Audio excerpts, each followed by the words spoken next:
Everybody, thank you very much for being here. This is the 10th session in the Catholic Learning Online Summit that's been running for a couple of days and runs through till the end of this week.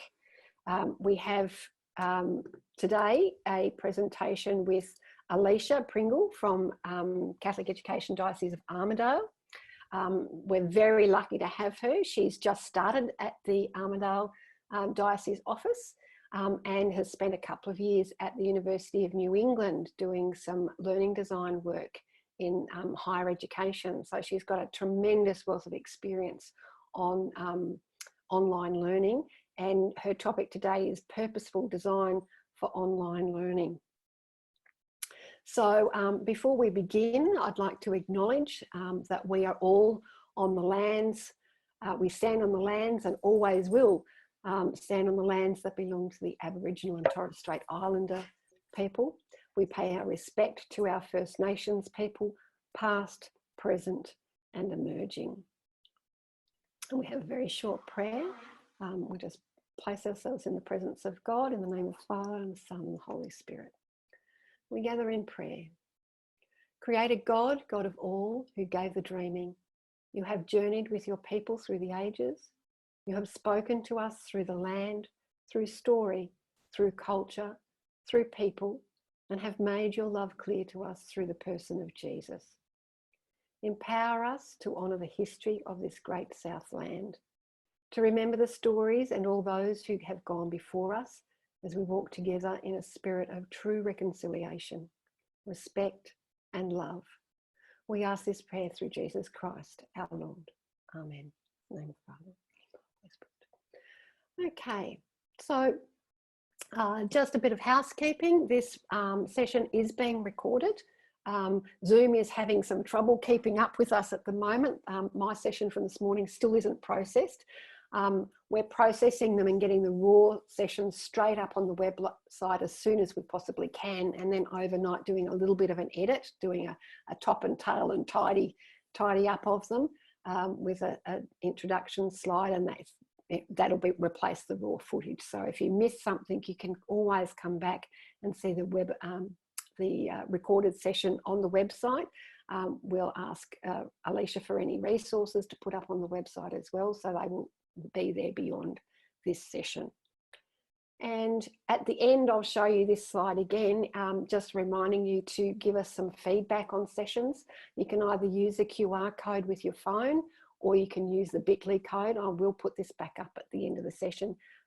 We need, as the organising committee, as much data as we possibly can to enable another version of this, and we're getting very strong support from people at the moment that we should do it again. But we need that support from you in the evaluation, and the good, the bad, the ugly. Tell us what you like, you know, what you don't like, and give us ideas of how we could improve this if we do run other sessions. But I will put that link back up at the end. I'm going to stop sharing now and hand over to Alicia, who can share her slides and take it from here. I'll be monitoring chat. Chat will be the way to ask any questions. So over to you, Alicia. Thank you, Vicky. And I just want to acknowledge Tracy's comment about, and yet we're all here in our school holidays, and acknowledge the fact that you're all working so hard during these holidays. I know we work hard during all holidays, but these ones in particular, I think that we deserve some acknowledgement for that. So thank you for joining us. And just to reiterate Vicky's comment about how much we would really appreciate any data that you can feed back into those feedback forms. I know, like our diocese, everybody would have been shifting to more online ways of doing professional development. And this is a brave new world for some of you sitting through more than one session in a day.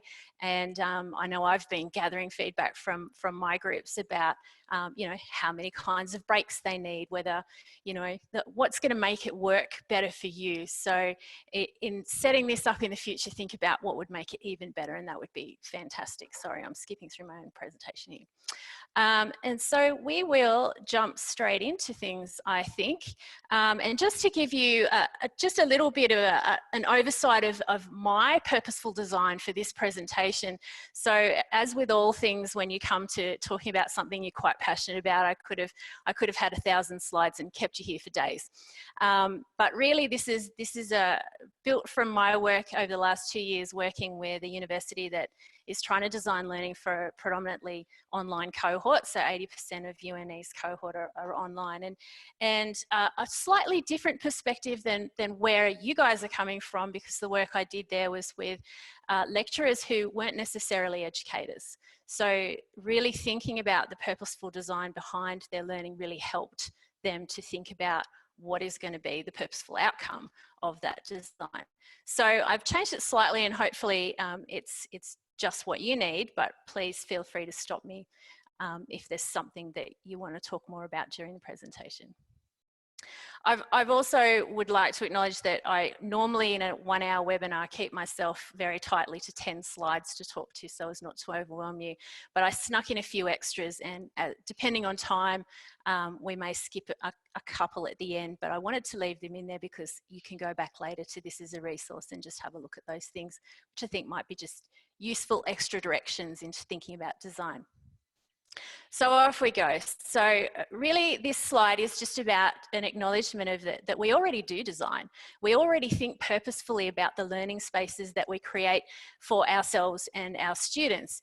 But in the traditional sense, we're thinking about the setup of the space in a face-to-face learning space. So, you know, you would have some processes, you would have some routines that you build into the design of the space that you're learning in a face-to-face setting.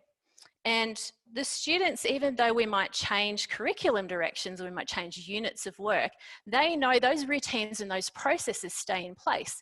So we're not always starting from scratch when we're teaching our students how to learn. Now, that's probably been my catchphrase during the last little while when I've been talking about design with teachers, is that a design really means that you're thinking about teaching your students how to learn before you're teaching them what to learn. And thinking about the how of the environment is so important because it's going to save you lots and lots of legwork as the educator later on. So to give that some justification, some of the conversations I've been having with our teachers are really predictable things that we know happens when we shift to online learning spaces from a face-to-face space.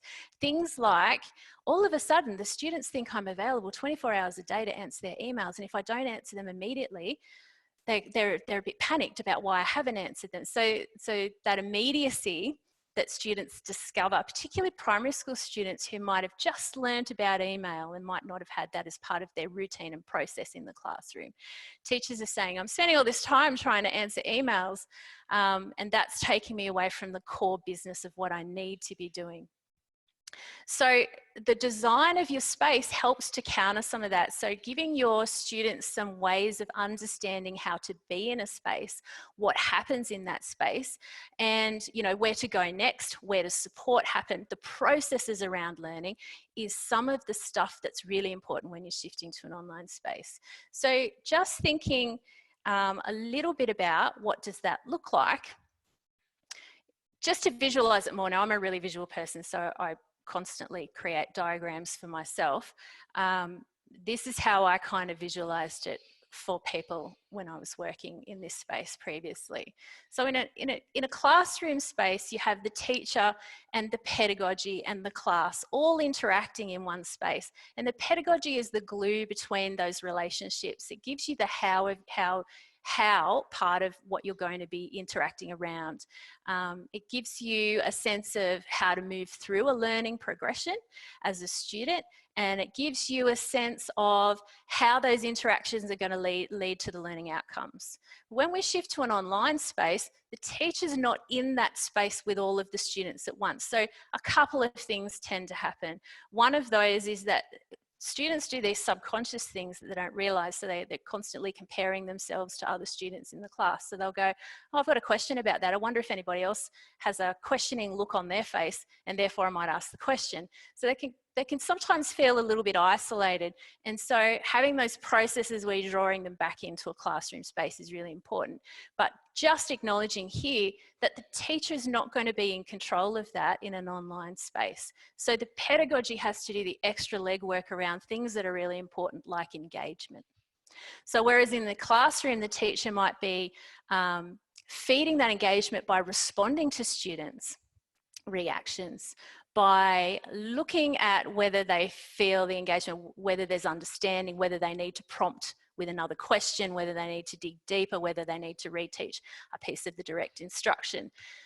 That's maybe not going to be there in an online space. So the pedagogy has to be set up and the learning space has to be set up so that it can facilitate some of that legwork in the learning environment. So what do students need? So this is a pretty simple diagram that's been really helpful for me in the past. So students, just like in a classroom, need to know the where. They need to have a clear understanding of the learning ecosystem and what happens where in that ecosystem. So it's a really nice that we have, you know, potentially a whole suite of things going on. But we're not necessarily walking into places like when I walked into UNE where somebody had done a purposeful design around how to make all of those things speak together.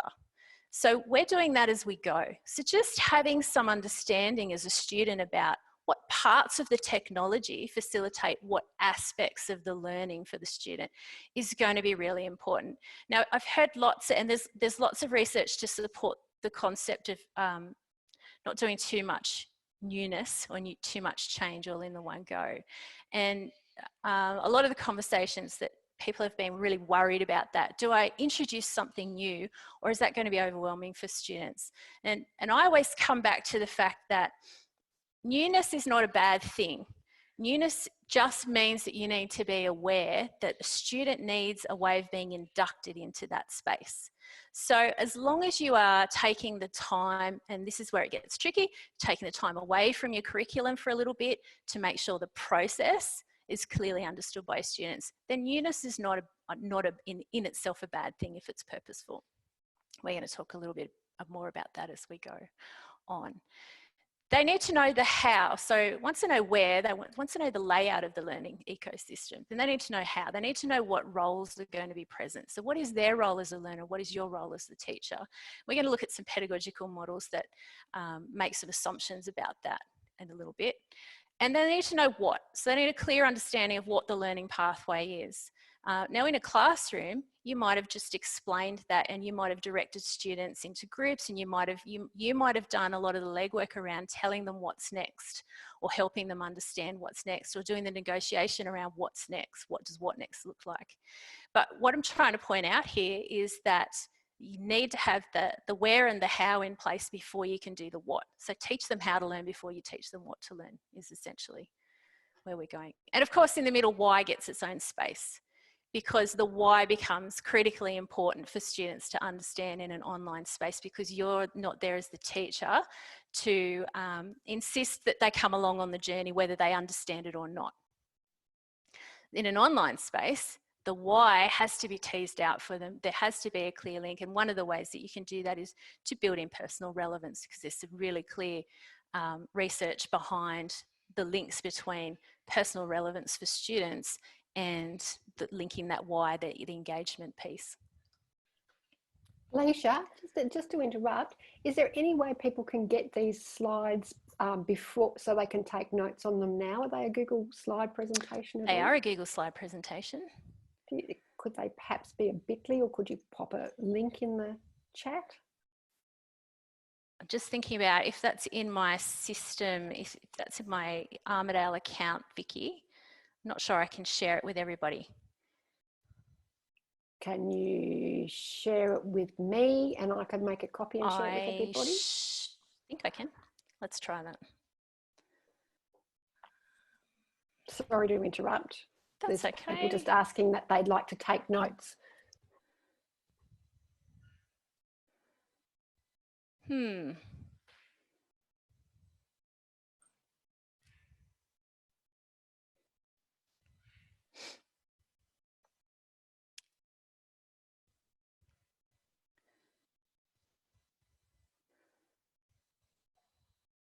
thinking. That's all right. If you did anybody with the link, we could do it.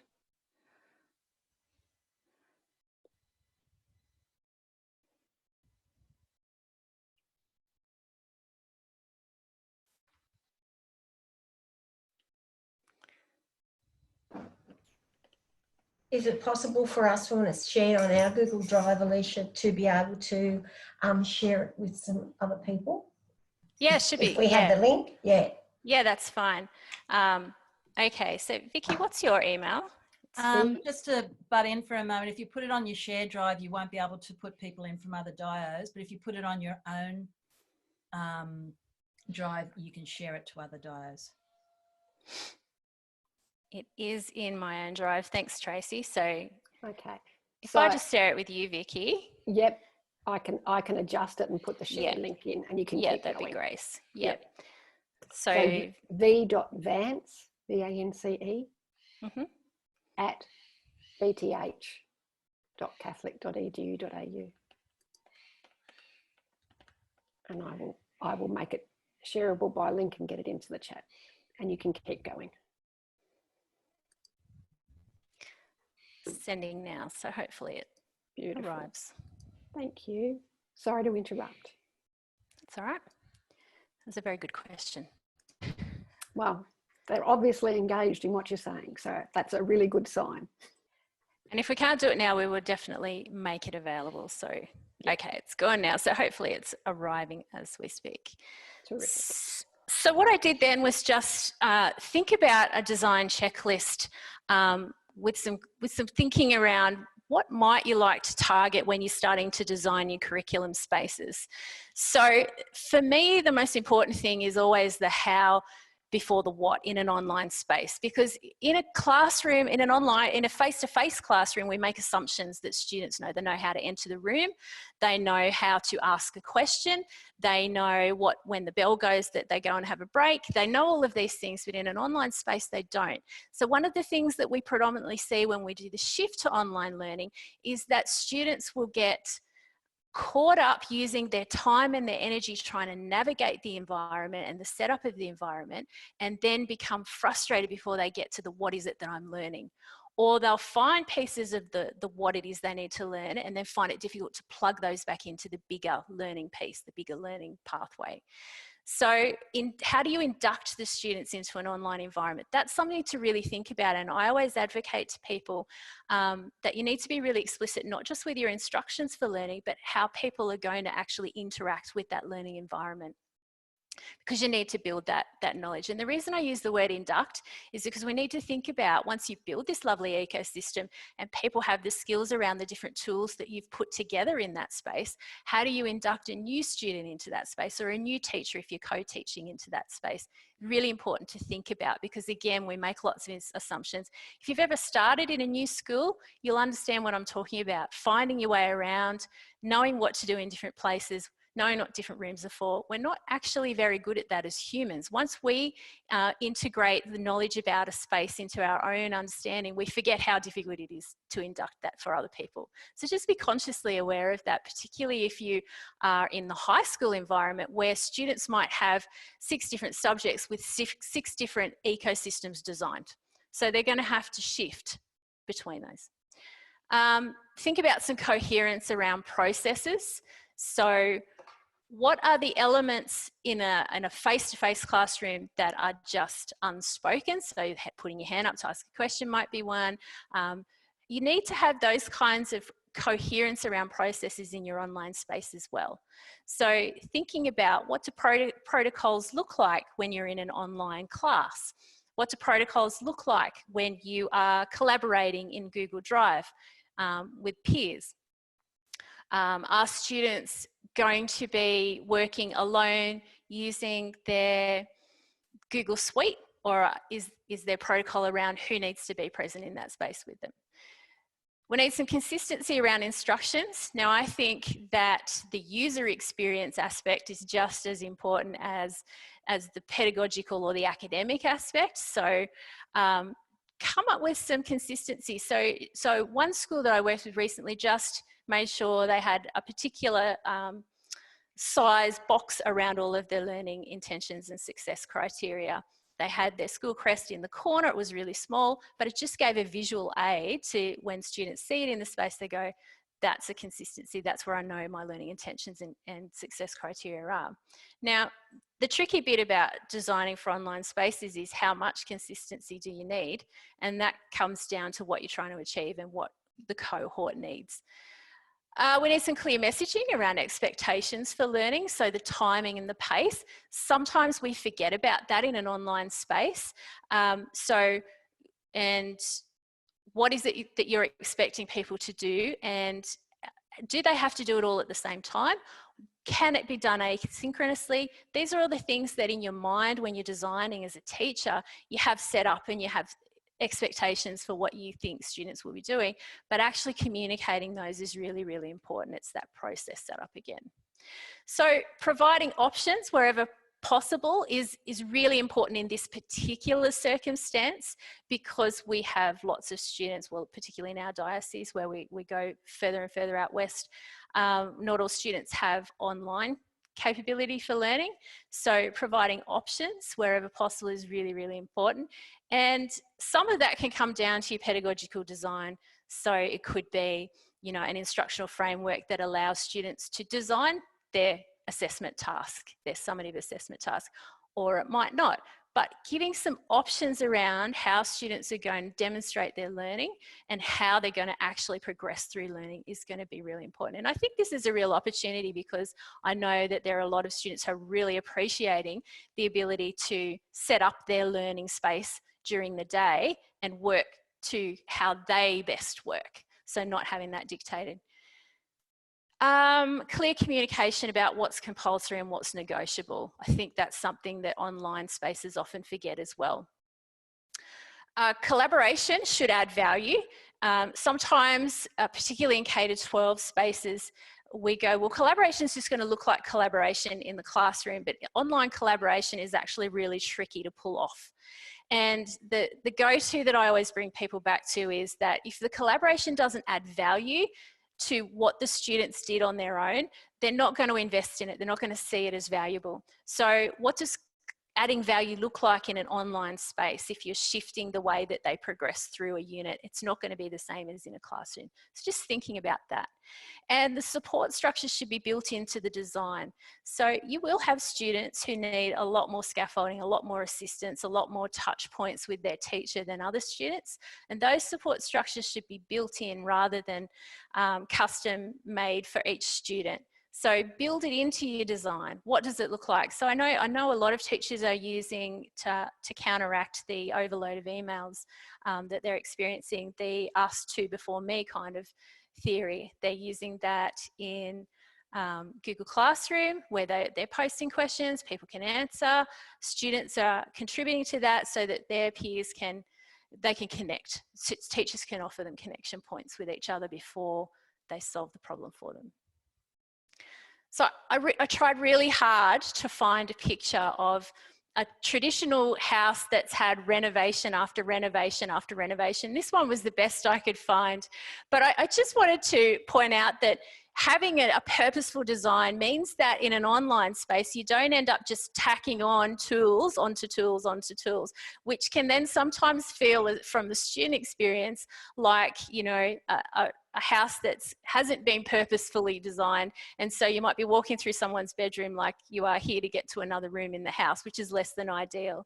So just having a really clear sense of what those tools that you're using are going to achieve in terms of the learning pathway and the pedagogy for your students is really, it's really, the legwork you do in the design is going to save you so much headache later on. So, and I just put in a little what if. What if you explicitly communicated your design for the unit before you launched into the unit itself? And what if you engaged students in assessing how effective that was? So, and building in what improvement looks like, so the iteration. Well, the what if means that if you're doing those things, you're actually starting to build lifelong learning skills for them. You're starting to build safe risk taking. You're starting to acknowledge that you're a co-learner in the space with students. So I always say to people who are new to online spaces, give yourself the permission to iterate. Give yourself permission to understand that whatever design you come up with isn't going to suit every student, just like the designing in the classroom doesn't suit every student that we come up with. But whenever you can draw in that student voice into that conversation, you are then giving them a space to be a co-designer with you. So I don't think that anything that I've co-designed in an online space has ever been taught the same twice for that reason, because I always build that in, that student voice. So I just want to put that little what if in there, just to help you think that this could be a really interesting design space to share with your class. And I just liked this for those similarly visual people to myself as a way of thinking about, in just a different way, different kinds of learning outcomes that you could be targeting, and then to think about the two spaces that the online classroom occupies and how they interact with each other. I'm not going to talk to that one because we've just been talking a lot about it, but I just want to put it in there because it's a handy little one to have. And so this is the big question that I have been asked 1,000 times in the last 3 weeks, and that is, do I stay with the design that I've already have, that I've been teaching in the classroom, or do I come up with something new? And there are positives and negatives to consider with both of those. It's difficult because we don't know the time span that this is going to run across as a disruptive element. It depends on what you want to come out of this particular situation with, and whether you think that a blended approach to learning is something that you want to continue with your students. And again, I'd encourage you to get feedback from your students around whether it's working, how it's working for them. And I always advocate, and I've put a little slide at the end, which we may not get to just because we're going to run out of time, I think, but it's from the work of Wiggins and McTighe, and it's just the understanding by design framework. So always starting at the end, what is it that you want to achieve? And then coming up with that backwards mapping around that, that's going to get you where you want to go in the long run. So this is the conversation that I've been having a lot with people. And I've been using this as a diagram just to help them think about it. Do I stay with the kind of pedagogy that I'm using, or do I go with something different? And I'll show you an example of the work that I've been doing in coming up with designs and showing people how they could be different for different online spaces for different purposes in a second. But this is just a diagram to show that there are lots, there's like a scale of instructional frameworks or instructional approaches, models, pedagogical models, and that they go from a very behaviourist pedagogy all the way through to a more constructivist pedagogy. So if you think of it, I'd just like to talk to teachers about that in terms of the curriculum in a more behaviourist pedagogy has to focus on knowledge, because that's what it's about. It's about delivering knowledge and then giving students the opportunity to practice multiple times so that they can perfect their practice of that knowledge or skill. And the gradual release of responsibility is one that our diocese is familiar with, so that's why that's in there. And that's really about, you know, I model it for you, and then we do it together, and then you do it on your own. And so getting to independence, but really having that guaranteed curriculum that everybody is going to be successful about. And then we move through the flipped classroom, which gives you some ability to do some of that guaranteed curriculum, but to offer personalisation for students so they can watch the instructional clips over and over. All the way through to the self-organised learning environment, which is Mitra's work around, if we just said to students, what is it you want to learn from this particular topic? What would they do with that? There's a scale of how you can think about it.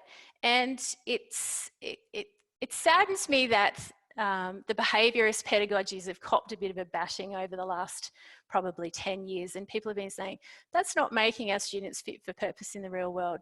Well, there's a whole lot of new research coming out now. There's quite a big discourse field just saying that actually there's not one way that's better than the other on this scale.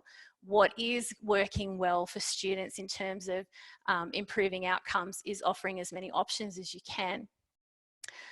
Doing all of the things that we know are those high impact strategies, making sure there's targeted feedback, making sure there's formative assessment opportunities, making sure that assessment as learning where students are involved in assessing themselves and developing a deep knowledge of the task is really important.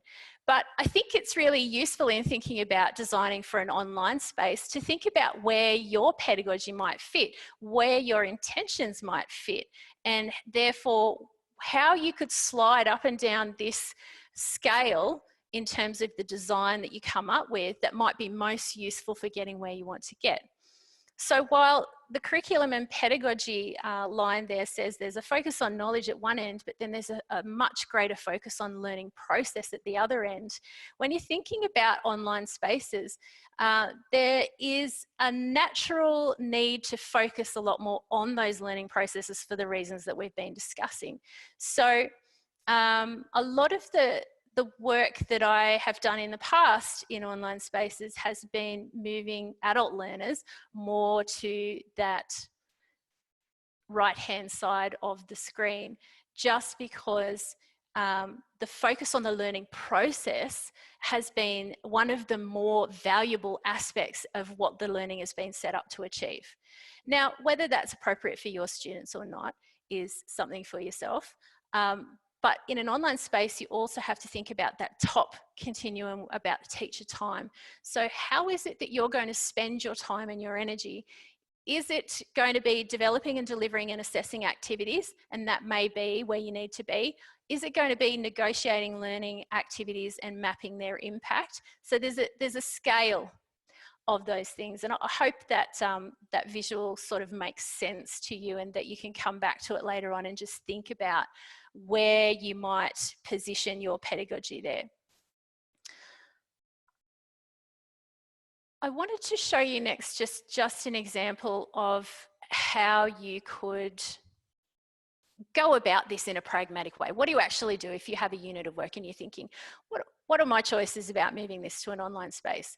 So this is an example of some work I did with a local school with a TAS department who had a year 7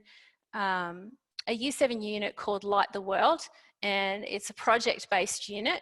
It has a fixed outcome at the end where this project that students need to complete. And I took the booklet that they had, that they gave students, and I started to just look at, well, what are the kinds of things, what are the components of the unit that you would need to move online? And what I found was that there were 13 different activities that were listed in that unit. And I started to go, okay, which bits of those are instructional sections? Which bits do students have to have some kind of learning to help them? Which parts are the application activities? So where are they practicing the skills and applying them to their own project? And then there was an opportunity for iteration captured in that particular question there. And it was all driven by a big question. And so in my fundamental conversation with this faculty, I was saying, okay, so these are the parts of your curriculum that you need to make decisions around. How are you going to do those instructional sections? How are you going to do the application activities? And then we started to think about some questions. So how will you monitor the application of the application activities? What will collaboration look like? Is it necessary? Do you want it to happen? So it's not just about, it's a really good opportunity, I guess, just to dig down into your curriculum and what your intentions are and what you're actually privileging as outcomes from that curriculum. But then what we did was I started to take that scale that we just looked at and I started to say what would happen if we moved it along a little bit. So we started to play around with what would a structured inquiry model look like. So then we started to build in some sample processes around what that could look like and what would it look like if we did a weekly learning cycle. And what parts of that would be independent and how could we see where teachers and students would interact and what would happen around the submission of learning tasks. And that was really useful for them to think about. And then we did some more sampling about what could a sample learning pathway document look like. So just nutting out the processes, where would we ask questions? Where would independent learning happen? What would that independent learning look like? What are we expecting the students to do in that space? Where do they come back to the teacher? Where do they come back to the class? Where do they need to set up things like study buddies, where they are actually engaging with peers? And we started to map out, according to that learning progression, what would those prompt questions look like across that time frame? And then some questions around mapping the process back into that again. And then lastly, we slipped it right up the end to a free inquiry model, and we said, okay, if we had the big question, how can we provide safe, affordable and effective techniques to third world countries? And we had a task, which was to develop a solution. And if students could come up with their own challenge that they wanted to address, so they could do some research about third world countries, find their own challenge rather than being assigned one as a class, what would happen then? And so then we started to go, well, we'd need some way of outlining what we're expecting across the unit. And you'll notice in this free inquiry, we've given some structure because it's year 7 to the actual process, but we haven't given timing, so that would be negotiated. There's a learning log and a reflection log. So the learning log would be students recording what they're actually choosing to do in terms of activities and research. And then reflections. So what are they learning about the process of learning for them? And that was a really interesting discussion about, well, how much of that student reflection should they share with other students in the class? Is that useful to other students? Is it not useful? And again, that comes back to what is it that you are intending to privilege in that curriculum as an outcome for your students? More questions that we came up with around the process, and then some general things to consider. So this became a document that the group then used over a couple of weeks to start thinking about what should this look like for their particular Year 7 group in an online space? What's going to best serve their needs? And there was a really interesting question that came up actually, is why couldn't we run all 3 processes for different kinds of students within the group? Well, there's no reason why you couldn't, but you'd need to make it really clear what the processes for each of those groups of students would be.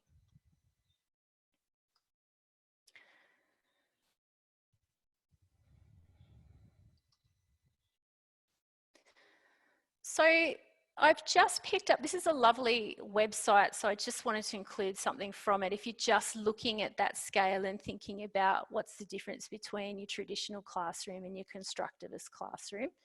And there's a myth, like I said, that constructivism is reliant on the teacher being present. It doesn't have to.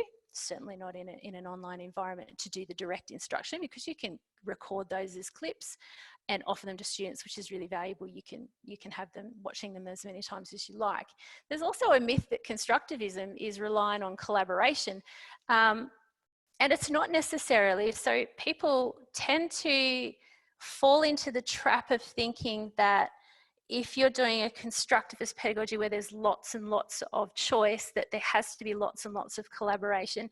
There doesn't necessarily have to be. It just all comes back to putting the legwork into thinking about the design and what students need to achieve. So some of the best inquiry units that I've seen didn't have face-to-face collaboration going on, but they had asynchronous collaboration in the sense that people were posting parts of the learning journey that they decided to go on, and other students were learning from that. Why did they make that decision? That's really interesting. They used a forum called Padlet where students could ask questions of each other and post their work.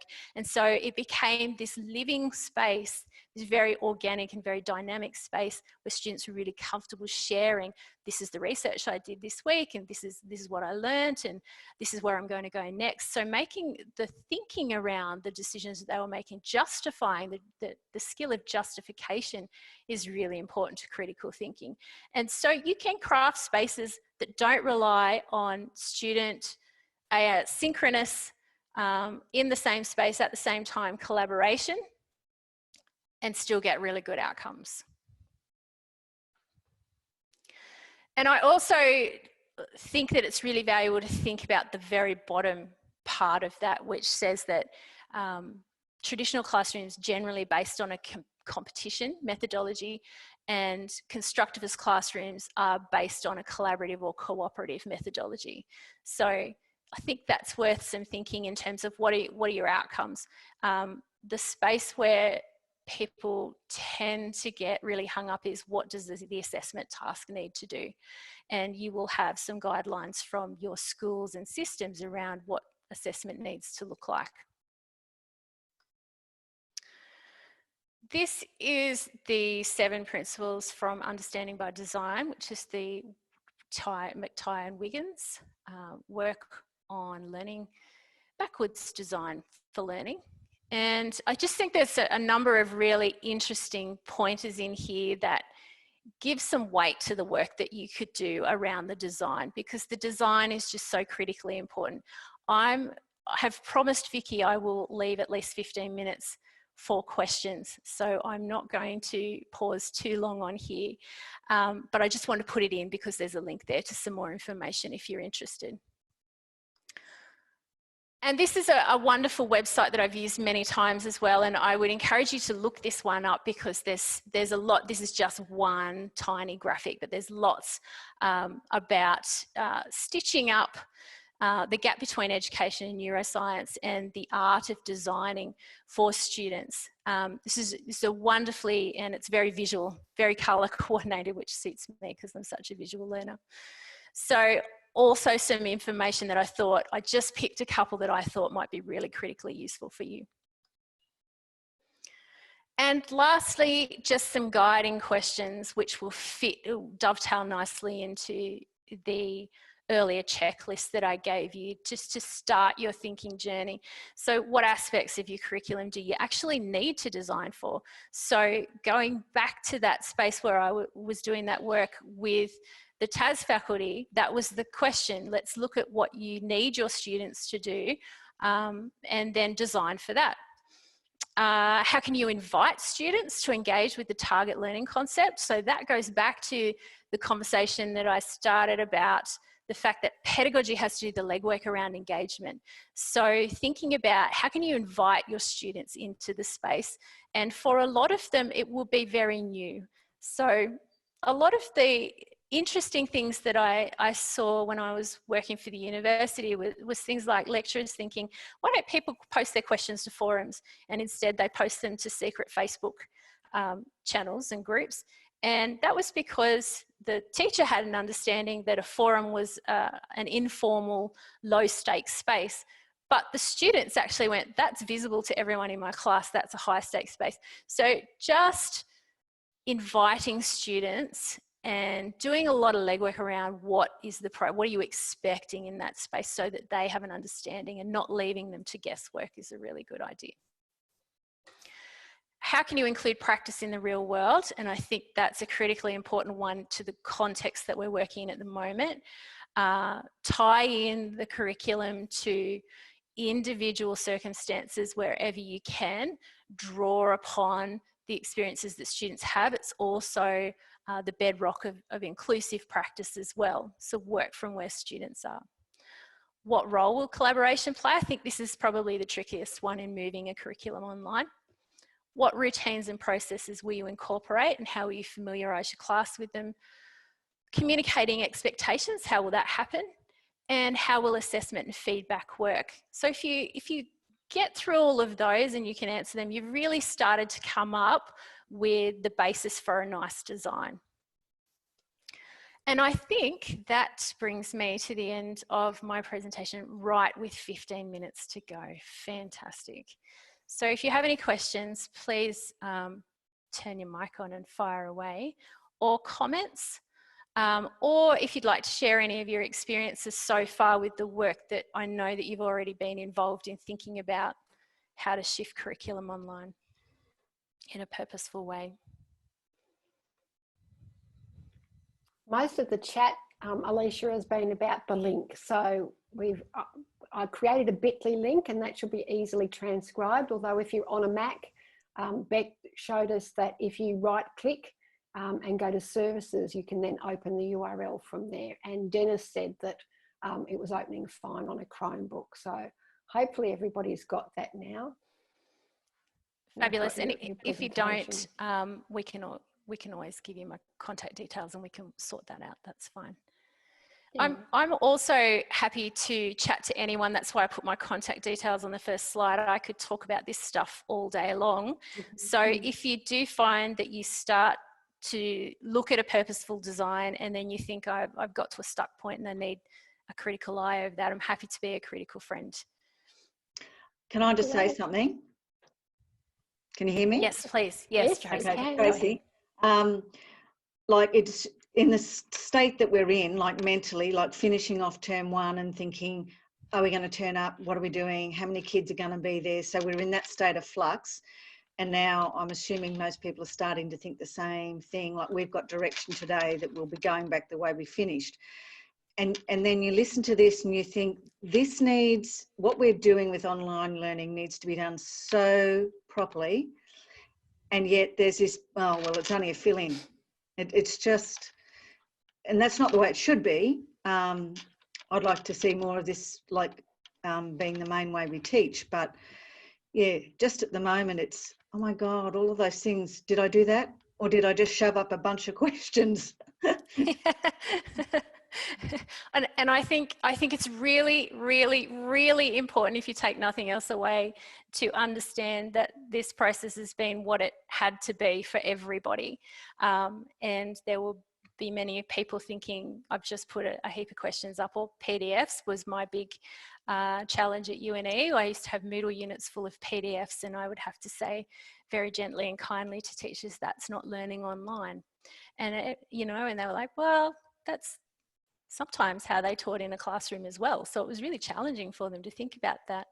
I think if nothing else, even if things go back to the way they have, we'll now be thinking about the possibilities of online spaces and ICT to really leverage what we can do to broaden our reach to students in terms of meeting all of our students' needs. So I kind of think that's kind of the conundrum that teaching has faced for the last long time.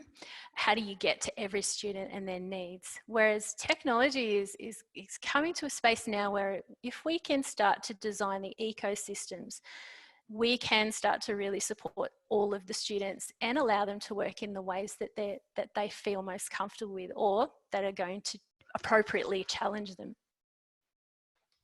Terrific, Alicia. I always think of 4 R's, relationships, routines, rigour, and review and reflection when I'm actually designing curriculum as well. And you did some fantastic linking to some really contemporary research there. And it's a really good body. And I think it would be foolish of us to think that, given the rise of the use of technology and the alternate ways that we've been delivering for a couple of weeks, that we can ever put the genie back in the box. It's out. True.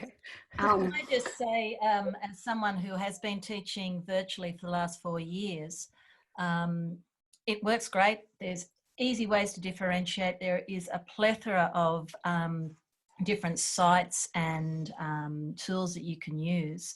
And I think it's just, this is the opportunity now to convince our teachers who might have sort of said, nah, this is never going to work. It does work. I know it works. I've been doing it for 4 years. So I think we finally got our little toe in. Now we need to start really pushing it. Yep. I agree wholeheartedly, Tracy. Well said. I know Leslie designs online teacher professional development in Lismore. Leslie, have you got anything to add to what Alicia has said? You need to turn your mic on, Les. There, I think I've got it now. No, it was really good. Thank you, Alicia. I've been taking notes, and because we're always trying to redesign our learning space, and I work with teachers, and I've just found your presentation really riveting, because I learnt so much. I just need to fine tune my online learning space to meet the needs of teachers who are going to be meeting the needs of students. It's really fascinating because it's, when I was working with the university, we would call it the sweet spot. We're always looking for the sweet spot. How much structure and knowledge of the ecosystem do you need in place for students to feel comfortable and confident? And it's the same in a classroom, isn't it? It's the same when we set up a classroom space with the teacher. And how much do you need to allow for students to be able to navigate on their own terms? So how much needs to be fixed and how much? And finding the right balance. All these wonderful things happen where the classroom starts to be this organic and really living thing. Whereas online spaces that aren't well thought through, what you find is that the students spend so much of their time trying to navigate. So it comes back to that user experience and the importance of that. So much time trying to navigate that it becomes counterproductive to the amount of time they spend in the actual learning space. And a lot of that comes back to recognition theory and students feeling valued in the space. And one of the trickiest nuts to crack is how do you create and keep that sense of belonging.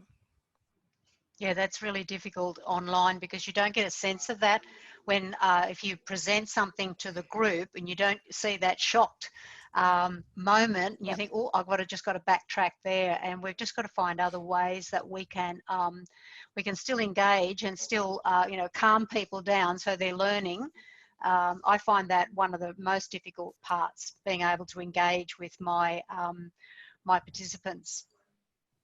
Yeah, I totally agree. It's a real challenge, and in some senses, we're doing very traditional pedagogies right now because I'm doing a presentation and I'm asking you to all listen, and we're not engaging in the actual next steps of learning around that.